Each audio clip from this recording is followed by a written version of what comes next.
All right, real talk, right? This is a true story. Now, this is pertaining to extended warranty, right? I takes my 2015 Hyundai into the dealership. Yeah, Nally to be exact, Nally Hyundai, right? And I got a power steering concern. Now, I've been in the business for a minute, so number one is I already kind of checked it out to kind of figure out what was going on with it, and it was dealing with my alternator. Because now with newer cars now you have electronic power steering. They're doing away with power steering fluid. So I kind of did my own little inspection, to make sure that, based on what the people tell me, I am on, well, we all on the same page. So I got to have it towed in. I called them first, had it towed in. Boom. Car gets there. A following day, service writer calls me. It was like, yeah, we found that your alternator has failed. I'm like, okay. I said, well, I do have extended warranty through CarShield, so it shouldn't be no issue. So he's like, all right, yeah. We take care. We take them, so we'll call them. So I already kind of got an idea of what it's going to be. I know my deductible is $100 because that's typically what extended warranties do. They charge you a deductible of like $100. So stay with me. I know I'm going over a minute. However, but stay with me. So he calls me and says, all right, yeah, your alternator is the failing point. I said, all right, okay. I said, so go ahead on and, do what you got to do to replace it. He says, well, your extended warranty is not going to cover it. I said, no, it's covered. And he's like, no, they're not going to cover it because you have an oil leak. I'm like, I have an oil leak. Okay.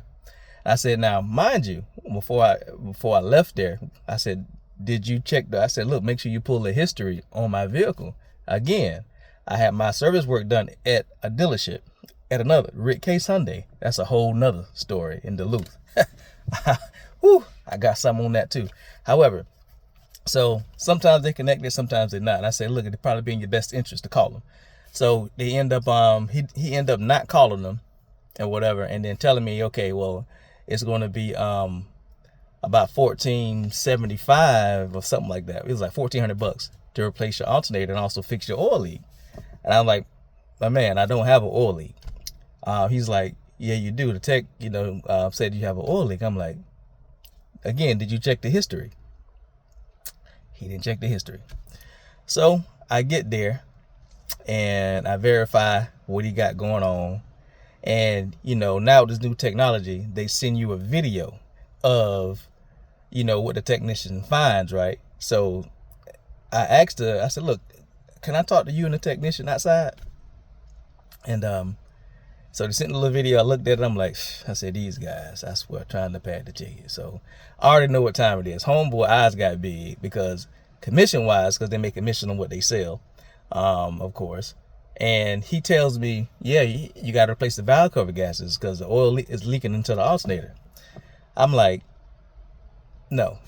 I said, come on outside. So I talked to him, pull them both outside, him and the technician both. So I had the technician to show me what the oil leak was. And he goes and wipes the dust off of my engine cover and said, this is what it is. I'm like, no, that's not what it is. So bottom line is that homeboy's like, yeah, you got an oil leak. And I said, now, I'm going to ask you something, Mr. Technician. I said, did your service writer put the service history in the work order? No. Mr. Service Writer, did you print the history for him? No. So now he's like, well, they declined replacing the alternator because you have an oil leak again, right? I'm like, I don't have an oil leak. So I show him. I said, now look, if you would have pulled the history on this vehicle, it would have shown that I just had the timing chain guides replaced. And those mechanics that know, with these 3.3 liters, the transverse engine, sideways engine, to where everything has to come apart. In some cases, with this vehicle, including the valve covers. And now, I said, show him the leak. He's looking. I was like, exactly. I said, the engine is clean. There is no leak there. I said, what happened was you tried to get a Bottom line is that you trying to pad the ticket and not following, protocol. And again, that's training. Anytime I train my guys, as far as management wise, as far as my service advisors, service writers, even my technicians and mechanics, look, let's make sure we're finding the root cause of the issue before I go back to the customer or bring the customer out. Because again, your vehicle is the second most expense that you have outside of where you live. So I schooled them. I showed them what the deal was. I took the engine cover off in front of them so they can actually see there was no leak. And I'm like, I don't know what video you had showing me the side of the block. And I said, I don't know what that was. However, that's not the case. So period, point blank is educate yourself as much as possible. Okay, that's number one. Because and extended warranties, try not to spend money when it comes down to you paying your monthly fee every single month. They will do their best to, number one, get you inferior parts, which is cheapest parts possible, because they're trying to save money, even though you done spent hundreds of dollars in this extended warranty. Month to month you paying, for something to happen, just like car insurance. Month to month you pay for what if. So bottom line is, know what you got going on. So I told him that, okay, so you're gonna have to call them back and tell them that you made a mistake. There is no oil leak. And I said, worst case scenario, they're gonna send somebody out to inspect it. Right? It's like, yeah. He was like, man, I'm sorry. I said, look, I could have went a whole different route with this. I could have went upside your head, for lying. That's number one. I said, because I know your eyes got big because of how much the ticket was going to be. But the point is that you are not being completely honest with the customer. You are just going off of what the technician is showing you without actually not going to follow up. And then you mess around and find out that the person that you're dealing with could be a mechanic. You don't know, but you ready to tell a story that's not even compatible to what's going on, because the individual knows their vehicle. The individual has a service history. You don't know the backgrounds of people that bring their cars in.